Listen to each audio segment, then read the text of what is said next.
This is a story about soup. And like any good soup, it's also about time. When I was a little girl growing up in Iran, every June, we'd leave behind the dust and the heat of Tehran to spend a few weeks at my family's country house in Hamadan. There were lush meadows, icy cold mountain streams, and vast orchards full of fruit. My brother, my sister, and I would wreak havoc on that place. We'd chase sheep, we'd play made-up version of marbles with fresh green walnuts, and we'd climb those fruit-laden trees. My parents and the other adults would sit on a Persian carpet laid out in the tall grass, drinking tea from a samovar. We would sit above them in the branches of our favorite sour cherry tree. My sister and I would fashion earrings from the plump, tart fruit. A day spent in those trees would stain my fingers and my cheeks and my clothes cherry red.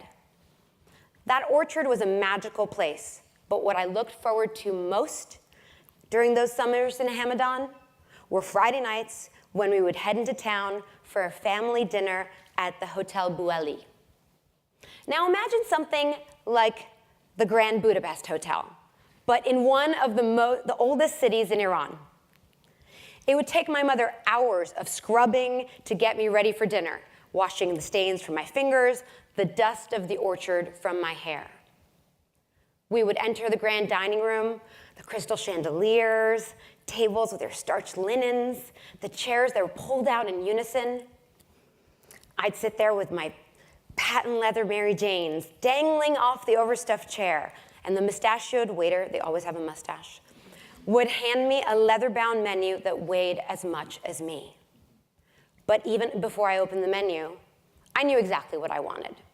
I wanted soupe jo, Persian barley soup, creamy, long-cooked pearl barley and chicken broth, tangy with a hint of lemon. Tableside service was half the thrill. That same mustachioed waiter would roll his big silver cart right up to me, the littlest one at the table.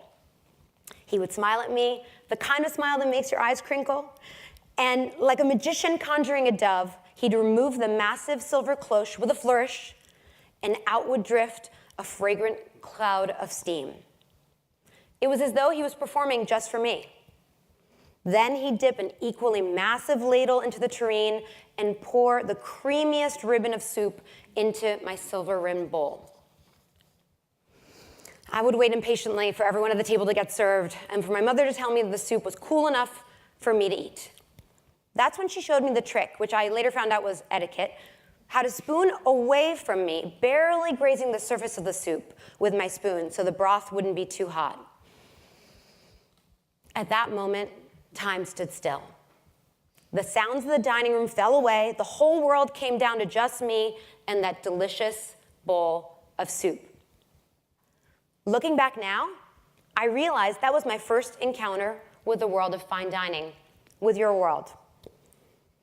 The power it had to transform something homey and something thrilling into something momentous. And I also realized this was my first experience with anticipation. Back home in Tehran, all winter long, I would dream about being back in Hamadan, back in the orchard, and that grand hotel, and eating that amazing soup, wishing the future would hurry up and meet the present. As it turned out, we would only have a few more summers in Hamadan. I didn't think it was going to happen so soon. Oof. It was 1979, but I have tissues. It was 1979 when the revolution came, and we had to leave Iran for good. I was 8 years old.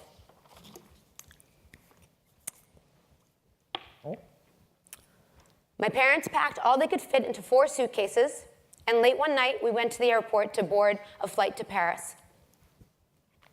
Just as we were about to show our tickets, a man in uniform with a machine gun pulled my father out of line. He was told he couldn't leave the country, that his travel privileges had been revoked, and he would have to stay in Iran until things were sorted out. My mother insisted we stay with him. She begged. She pleaded. My father insisted we go. So the four of us boarded a flight and flew to Paris. It would be a year before we saw my father again. Oh, I'm going to need it. Okay. My mother and sister and brother and I somehow made a new life in Paris. The four of us lived in a one-bedroom apartment. We stacked those 4 pieces of luggage and covered them with a white linen tablecloth and made a sort of dining table. We would call my father every week on a crackling long-distance line. I would look forward to hearing his voice, but I also dreaded it because it was a reminder that we were still apart. Meanwhile, we did our best to make ourselves at home in Paris. But to be honest, we weren't really there. At every moment, our thoughts were halfway between France and Iran, in an in-between place and in an in-between time. The present was everywhere around us, but there was no place for us in it. It wasn't where we wanted to live. Even after my father was finally allowed to leave Iran a year later, even after he came to join us and our family was made whole again, all 5 of us felt like our real life was happening somewhere else. We were homesick for a place that no longer existed. Fortunately, I was a kid, and kids are resilient. There was a new language to learn, schools to attend, new friends to meet, skateboards to ride, because I was into skateboards back then. And of course, new soups to discover. Seriously, have you guys ever had French onion soup in France? Now that's a thing of beauty, especially when you're a 10-year-old and it's freezing cold and it's New Year's Eve and you've been allowed to stay up way past your bedtime, it's midnight, and you're on the Champs-Élysées, and it's snowing, and you and your family tuck into this little brasserie, and next thing you know, you're digging into a bowl of piping hot soupe à l'oignon, and you actually can say soupe à l'oignon, all gooey with cheese and crusty with poilâne bread. I mean, I began ordering that soup everywhere I went. French onion soup in Paris was as close as I could get to that beautiful barley soup in Hamadan. One single bowl reminded me how to be happy, how to be comforted, and how to feel at home. We stayed in Paris for 4 years until our green cards came through, and we left for America. My family moved to New York in time for me to start junior high. I still remember the day when my first American friend, Allison, invited 13-year-old me to her house for dinner. Her mom made chicken noodle soup. How American is that? It was incredible. I looked around that table with my newfound friend from school, with her remarkably easygoing parents. I'm pretty sure her mom was wearing some Jordache jeans.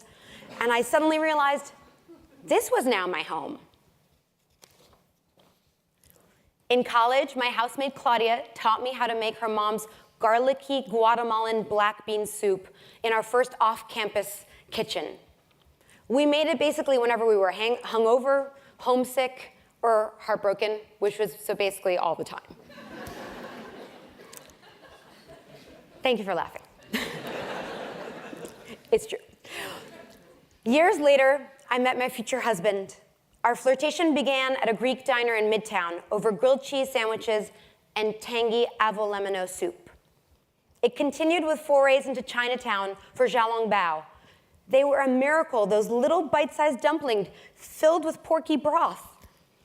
Then there were stops at 2nd Avenue Deli, back when it was still at 2nd Avenue, for its schmaltzy matzo ball soup and pastrami and tongue sandwiches. And not least, there was Vietnamese pho. Peter and I fell in love with each other at the same time as we fell in love with Vietnam. We'd travel often to Saigon, where we'd start our mornings at Feu Pasteur, a divey cafe with fluorescent lighting, formica tabletops, plastic chairs, and I kid you not, toilet paper rolls for napkins. People were slurping noisily all around us, and that was a good thing. The setting couldn't have been more different than that grand hotel in Hamadan, but somehow the feeling was much the same. As soon as that plastic bowl of broth landed on the table, as soon as we threw a tangle of basil and mint and culantro into the bowl, as soon as we squirted that wedge of lime and dipped our chopsticks in, the chaos in the room disappeared. The noise receded. It all came down to us and our steaming bowl of pho. I know you're all asking yourself, what is it with this girl and soup? I think it's this. My job as an editor and as editor-in-chief of Food and Wine is basically to be everywhere at once. Not just to be present, but to be omnipresent.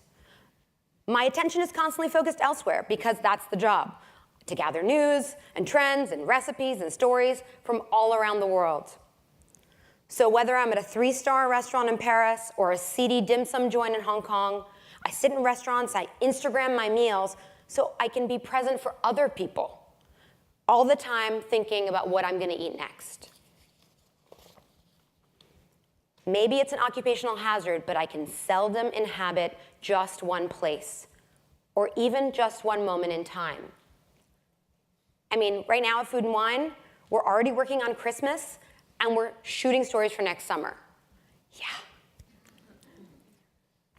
So the one way I've figured out to stop time, to be still, to have complete focus, is on Sunday afternoons in my kitchen making soup. It's become a regular ritual for me, something of a meditation, a way of being entirely in the moment. I love that soup isn't fancy. It's not a show-off dish. It doesn't intellectualize itself or make some splashy culinary statement. Sure, you can dress it up with a cloche and a guy and a silver card and a tuxedo, but soup is defiantly unpretentious.